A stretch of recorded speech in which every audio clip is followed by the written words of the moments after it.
This is the World History Lecture for Wednesday, August the 19th, 2020. Ancients. By definition in world history, an ancient is any group of people that existed before 1000 BC, before Christ. Ancients could be found on all of the continents except Africa. We're not exactly sure when the ancients began because they did not have a written history. Now, we have some help from, say, archaeologists and anthropologists who can date their bones, but still we're not exactly sure. Each continent had a human culture before this time period. For our purposes, we are going to look at several. We're going to look at China, India, Japan, Europe, Africa, Mesoamerica, and Mesoamerica is defined as North and South America combined. And then we'll do most of our studies on the Middle East. So we begin with India and China. Now, in China, most of the bones that we have discovered are along the Huanghe River, or what used to be called the Yellow River, and the Changjiang River, or what used to be called the Yangtze. Now, it is for your purposes that you must be able to find on a map of China which one is the Yellow River and which one is the Yangtze. In India and the subcontinent, again, life is going to be found along the Ganges River and the Indus River. Now again, you'll need to be able to look on a map and figure out where is the Ganges, where is the Indus.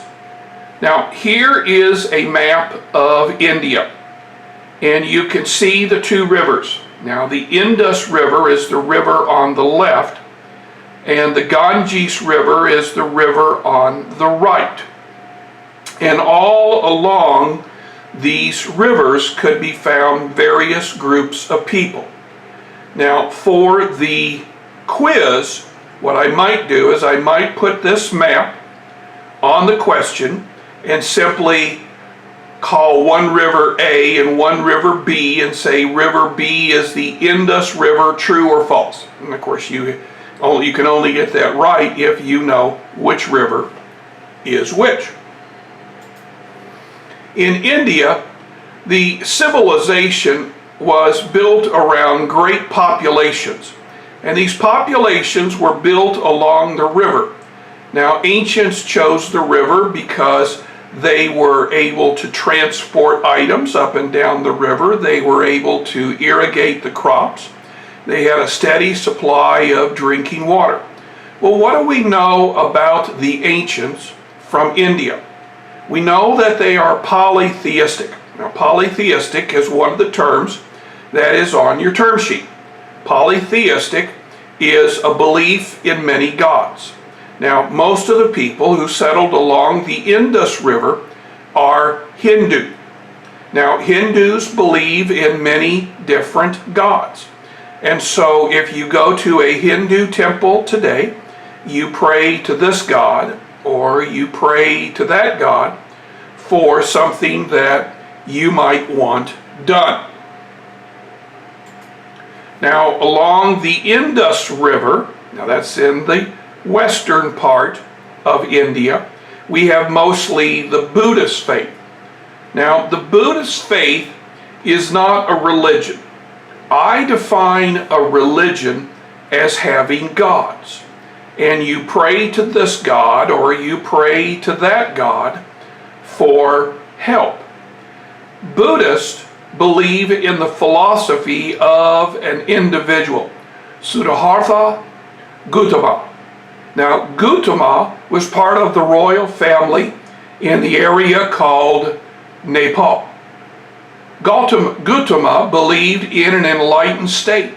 Now, enlightened means that he has been set free to understand what is going on in the world, and this occurred in his 20s.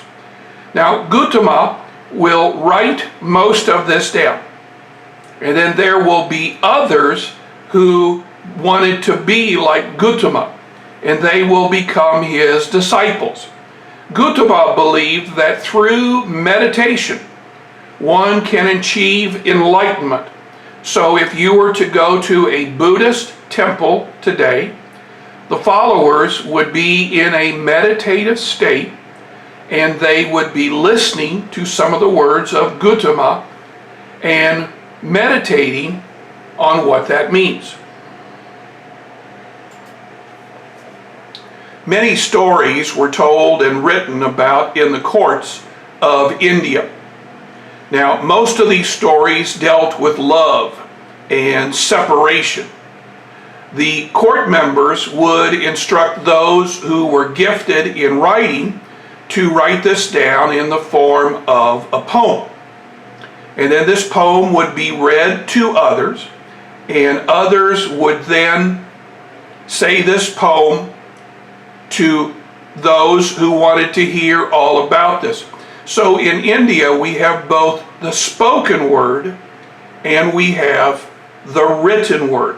Now that's important to put down in your notes, because when we get to Mesoamerica, we will have the spoken word, but we will not have the written word. India is a country that has traded with its neighbors for hundreds of years, thousands of years. The trade is going to bring in products. The trade is also going to bring in enlightened ideas, such as astronomy, mathematics, and medicine. Now, again, enlightened means that you are opening your mind to other ideas. The government rested in the northern part of India, and it rested in the hands of an emperor called Gupta. Now, Gupta is going to trade along the Ganges River, and he's going to bring new and innovative ideas from all the lands that surrounded India. Now, it's important to remind yourself in your notes that Gupta only lived for about 50 years, and he was only emperor for about 15 to 20. So, as we begin to study India, we are going to hear from various emperors. Now, some of these emperors are Buddhist, some of them are Hindu, some of them are going to be Muslim, and that's going to affect how India grows and prospers over the years. Now let's turn to China. Like India, China is a culture that revolves around the flowing of two rivers, the Huanghe, which we will call for our studies the Yellow River, and the Changjin, which for our studies we'll call the Yangtze Rivers. Now, several Chinese cities are going to war with each other until around 1000 BC, the Hun dynasty is going to form. Now, Liu Bang was the first emperor for the Han dynasty. And then those who were related to Liu would become emperor, followed by the next, followed by the next, followed by the next. That's why we call in China dynasties. As we study China more, we're going to hear about certain dynasties. The Huns will last for about 1500 years, then we'll get another, and then we'll get another. And we'll keep on talking about these dynasties until we get to the 1920s. And in the 1920s, as a result of World War I, one of the dynasty is going to disappear. We're going to have a republic formed, and that republic will die away after World War II when we get to the communist government that we have today. Now, the Huns required on Kamratis. A Kamratis is a provincial government official. So let's say that you live in a particular province. The emperor will send a Kamratis to your province. That Kamratis will then report to the emperor what is going on in your province. So even though you might tell the leader that everything's hunky-dory in your province, if the Camaradas does not agree, you could be replaced. Now, again, here is a map of China.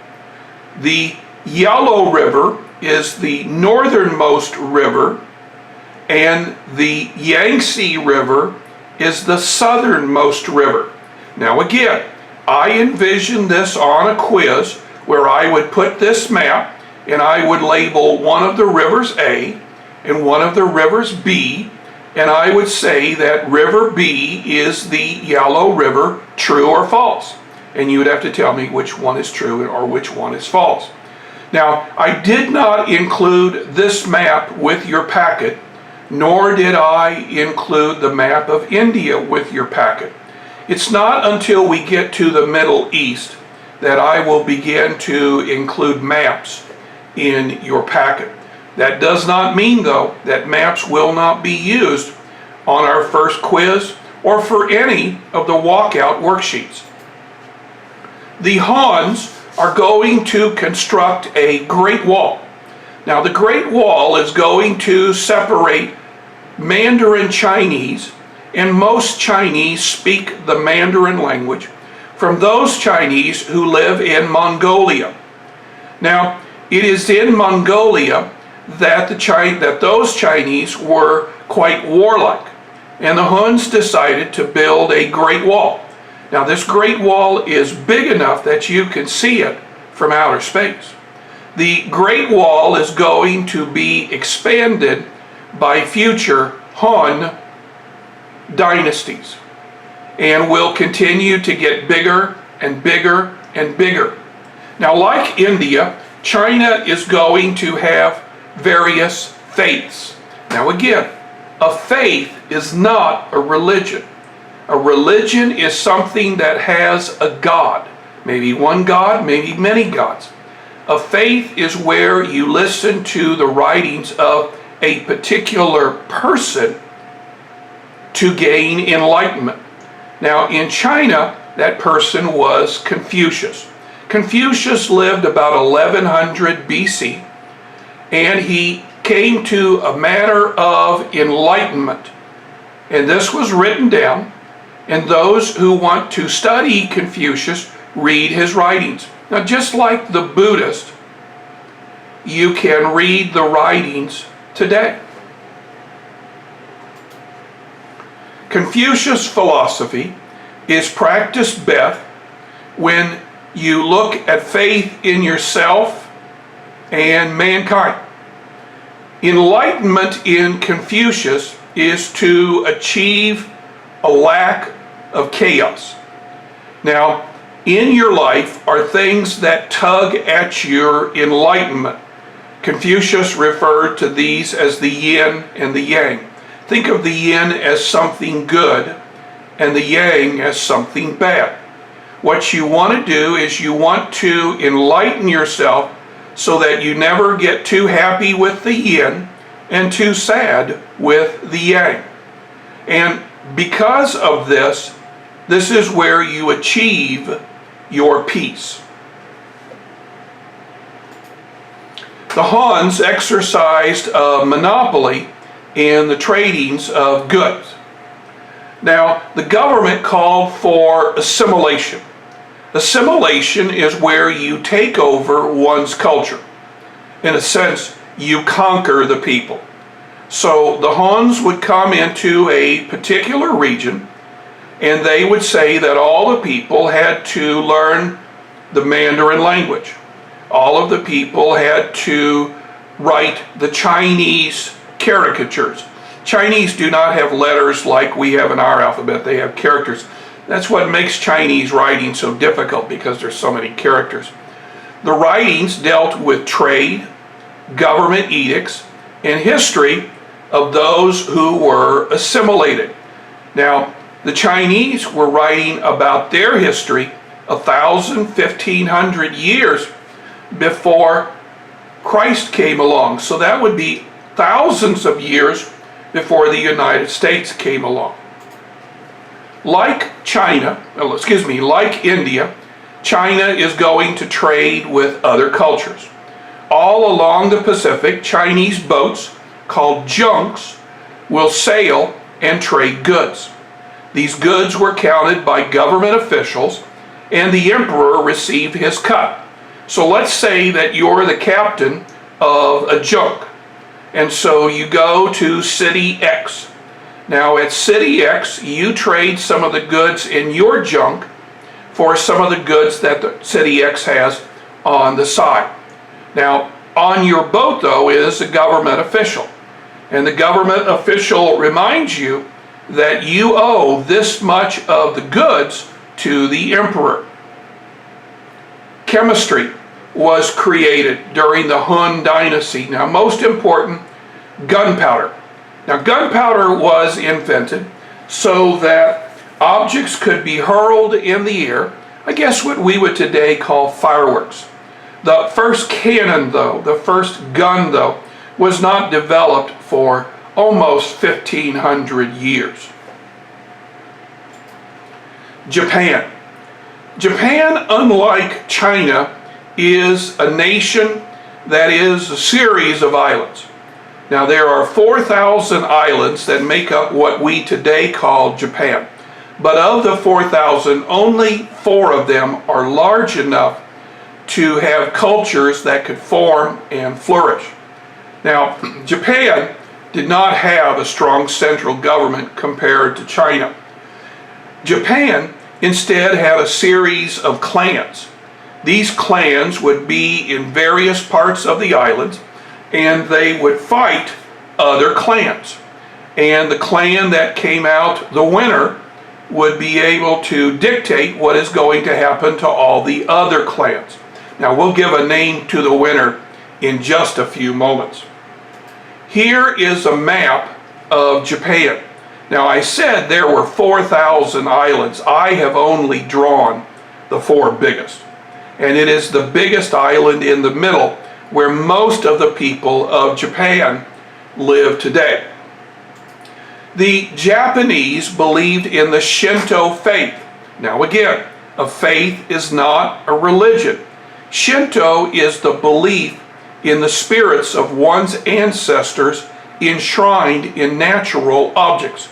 So, for example, you go to a beautiful pond. That beautiful pond is beautiful because the spirits of Japanese are in that pond, lending their faith, their force to it. That's why if you go to a Japanese garden, the people who deal with the rocks, the people who deal with the flowers are so meticulous, because by being meticulous they are honoring their fellow man. Now, a very good example of Shinto is Star Wars. Now, in Star Wars, of course, they always say the phrase, "May the Force be with you." And we heard Darth Vader say, in a couple of them, that there was a good force and a dark side. And of course, the Darth Vader had been taken over by the dark side until the very end. Shinto is the faith that inspired George Lucas to write about the dark side in the Star Wars films. The Japanese resisted trade. The Japanese did not want to be assimilated by the Chinese. The Japanese didn't care for each other. The clans were constantly at war. But what brought the Japanese clans together was their attempt to make sure that the Chinese never took over. Now, they saw themselves as weak militarily, but they wished to have a pure culture, devoid of others. And this is one of the big differences between Japan and China today. The Japanese, to this day, do not like to have the culture mixed with other cultures, unlike the Japanese. Now, Japan did encourage a fighting force of warriors. Now, these warriors are going to fight for the leader. Now, in Japanese, a warrior is called a samurai. And the samurai is trained from infancy to become one of these great warriors. And the samurai is going to fight at the bequest of the shogun. Now, let's say that you belong to a particular clan, and Mr. Y is your leader. Well, Mr. Y then would be referred to as the shogun.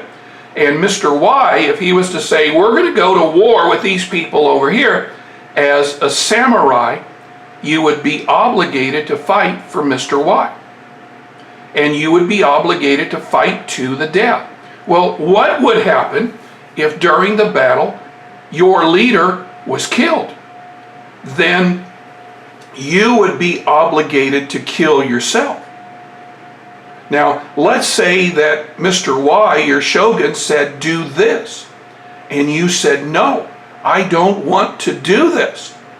Then as a samurai, you would be instructed by the shogun to kill yourself. And you would have to do that. Again, Japanese culture is much, much different from Chinese culture. Now, of all the various clans, they would fight. And the guy who was the shogun who defeated all the other clans would then become the emperor. And we'll go through a series of emperors until we get to the family that is the emperor today. Now, by the way, if you were a shogun and you defeated the other clan, you could decide on your own whether the other shogun could live or die. You could fight, you could say on your own whether the other samurai should live or die. Typically what you would do is you would fight, and then if you were victorious, you would say to the other shogun, okay, now you have to do what I tell you to do, and all of your samurais have to do that as well. Now if the other shogun didn't agree, the other shogun could go and kill himself, but that rarely happened. By the time of the Greeks, now the Greeks are about 400 BC, if that'll help you out. By the time of the Greeks, Japan had begun a limited trade with other areas of the Pacific. Now we know this because of Chinese writing. What the Japanese are going to do is they're going to open certain key ports. And these key ports will be opened only for particular groups from China or Korea, which we'll get into at a much later date. Now, Japan was very picky about who they traded with. And if the Japanese didn't want you to trade with you, then they would literally go to war with you to stop the trade. Well, I think this would be a good place for us to stop today. You will notice after you get done watching this video, there are 3 questions, which I call WOW, Walkout Worksheet. You need to answer all 3 questions. Now, the number that you get correct is the number that will go in your grade book. Now, if you are watching this because you didn't understand what was going on in class, you've probably already done the WOW worksheets. By the way, if you are in class and you would like to do the WOW worksheet as part of your Google Classroom, that's perfectly acceptable too. Okay? So tomorrow we're going to start with Africa and other continents.